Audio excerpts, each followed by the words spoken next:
Good afternoon mga karab. Nandito po tayo ngayon sa may harap ng City Hall ng Cagayan de Oro sa tabi ng Duao Cagayan Park. So meron po tayong i-interviewin ngayong hapon for our at tatanungin po natin yung pangalan niya. Hello ma'am, kamusta? Anong pangalan po natin ma'am? Elaine Merabueno. Okay, siya po si Ma'am Elaine Merafuentes. Merabueno. Merabueno. So, taga saan po tayo, ma'am? Taga Tibasak. Makasandig Cagayan. Dito lang po tayo sa Tibasak, Makasandig, Cagayan de Oro. So, kasi yung last time po nandito po ako, iba yung nakausap ko, bali, ano mo kayo dito, bali, relibo or? Bali, may shifting kasi kami. Last month, iba yung naka-posting. Then this month, December. So, ibig sabihin, salitan yung pagbabantay dito. Yes. Bakit po isa sa ano dito na binabantayan yung Duao Cagayan Park? Sa anong kadahilanan po kaya, ma'am? Isa po, ma'am, dito kasi yung Duao Park, maraming nag-debate. So, mga estudyante, pumapasok, tapos hindi namin alam kung anong oras na sila aalis. Then, dati kasi, may mga na-accident na dito. Kaya Yung mga nakawan, yung mga rugby boy dito pumapasok, dyan natutulog sa bridge.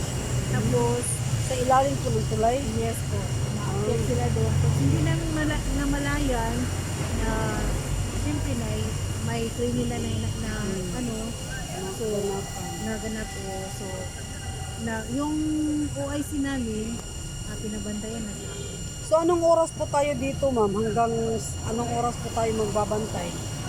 3 shifting kami, may 7 to 3, 3 to 11, at saka 11 to 7.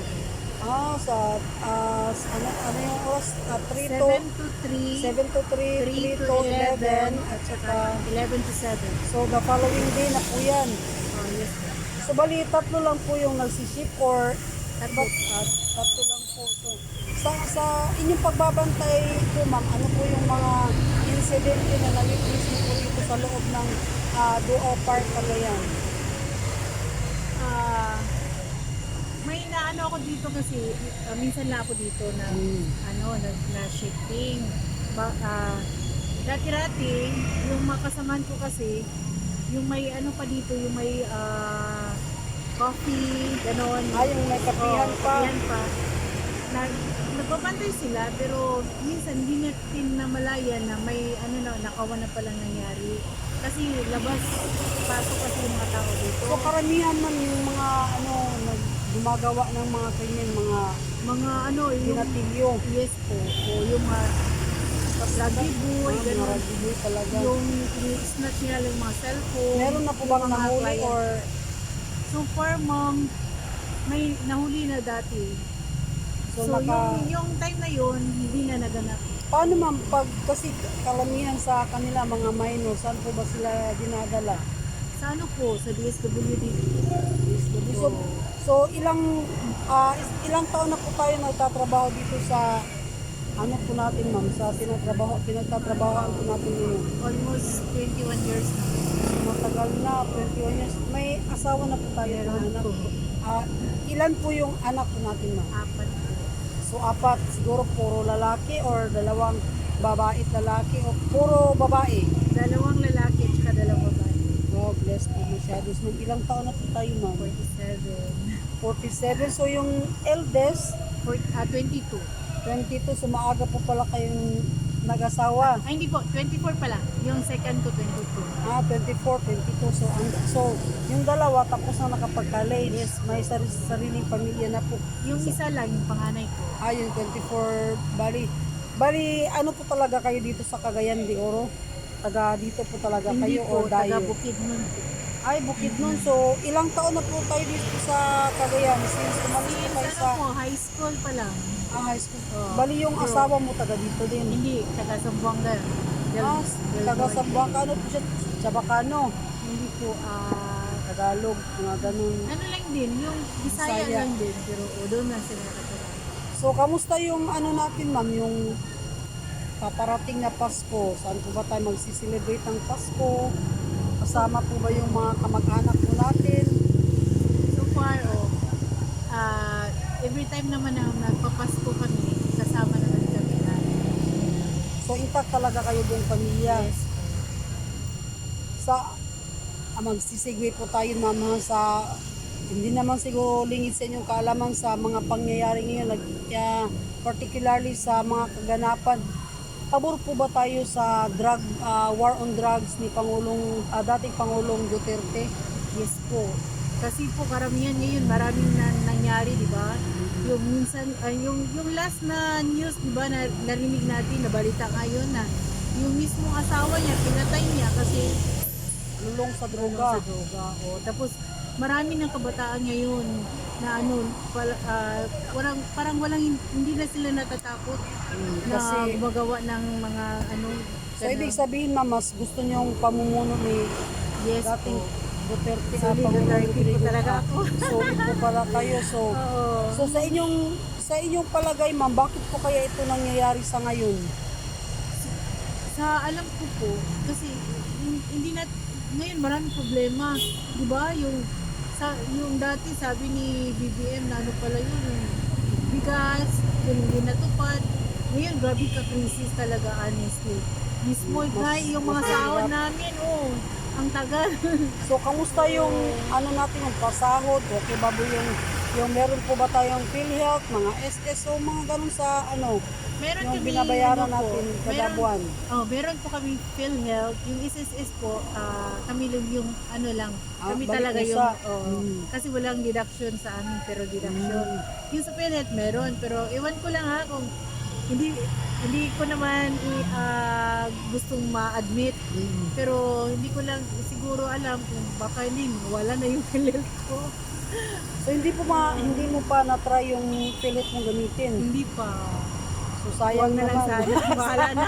Sayang naman po, sa kanila na lang siguro. Kasi at least. yung iba kasi ma'am, may naano ako yung mga kasamaan ko kasi na-admit. Tapos si Polymedic pa is grabe kamahal. Yung narinig ko kasi yung nila parang ang liit talaga. Yun yung remittance ng PhilHealth, tapos Oo. kinukuha, malulunti Lumiit lang. talaga, lumiit. So, parang nagiba. So, mas pabor po talaga kayo sa talaga war on drugs Yes ng po. Pangulong Yes po. Duterte. Kasi alam na naman natin, di ba, ngayon, hindi takot yung mga tao. Hindi na takot na grabe, gumawa ng krimen. Dati-rati si Pangulong Duterte, grabe, pag isang salita lang, takot. Lahat takot, di ba? Yung ano po yung masasabi natin sa sitwasyon ng ating Vice Presidente po sa ngayon? Sa totoo lang po, naawa talaga kami sa kanya. Pero totoo naman yung mga niya, yung mga kanang ginawa niya, wala namang, di ba, sabi sa kuwa, walang Walang masama o walang nakitang masama sa kanya. Mas grabe na siya tumulong sa mga tao, di ba, yung nangyari sa Manila, di ba? Yung baha, talaga yun. grabe, nakita talaga namin yung kawawa talaga yung mga tao doon. Like ganito, ma'am, may mga pumapasok, sila, okay lang sa kanila na. So, hindi po kayo magkakap-kap or Hindi po, kasi may limit po sila at tapos alam na nila yung so, Sila anong yung- oras po silang lalabas? Kasi parang mga 5 mga 6 na. o'clock po. So 6 o'clock. Anong oras kayo magsasarado dito? Mga 6:30 po. Kasi pag 6:30. 6 o'clock, papasok na ako doon, drawing ako, ipapaalis ko na sila, palabas. Tapos iba na naman yung... Tapos ila ko na. Kasi yes po, may dala po kami dito. Yung, Hindi po sila doon sa kabila sa tulay. hindi po, kasi makadaan doon. mataas po doon ang sa tulay. Hindi So sila sa kabilang makaakyat. tulay, meron pong sarado doon sa kabilang tulay sa... Doon sa kabilang tulay, na yung sa City Hall na. sa City. So, bawal din sila doon kasi may nagbabantay din doon. So balik tayo, ma'am, sa sa pamilya mo, yung yung asawa mo, ma'am, ano po yung trabaho niya sa ngayon? So far siya po yung, siya, dati siyang pulis, pero nag-retire na, buti na lang. Early retirement po sa yung... Hindi po, 56 po, parang siya, yung, Retired na talaga. ganun pala Yung yun. parang sa police kasi pag 56 na, compulsory na talaga mag-renew. Ganun po. Hindi ko alam yun kasi actually meron po sa amin sa karamihan po sa mga ano ko po, mga minsan at saka nasa po sa government mga ano Oo. trabahante, pero hindi ko po alam na ganun na po pala sa ngayon kasi di ba dati 60 or more on yung edad nila Yung ano mataas. po, yung sa government employee lang local, tsaka yung sa national 65 talaga. Pero Ah, so sa mga police, sa mga yung mga sundalo, 56 talaga kanila. So, yung Christmas po natin, ma'am, kamusta? Kamusta yung celebration ng ating Christmas sa ngayong darating na Pasko? Ano pong celebration ang magaganap sa pamilya niyo po?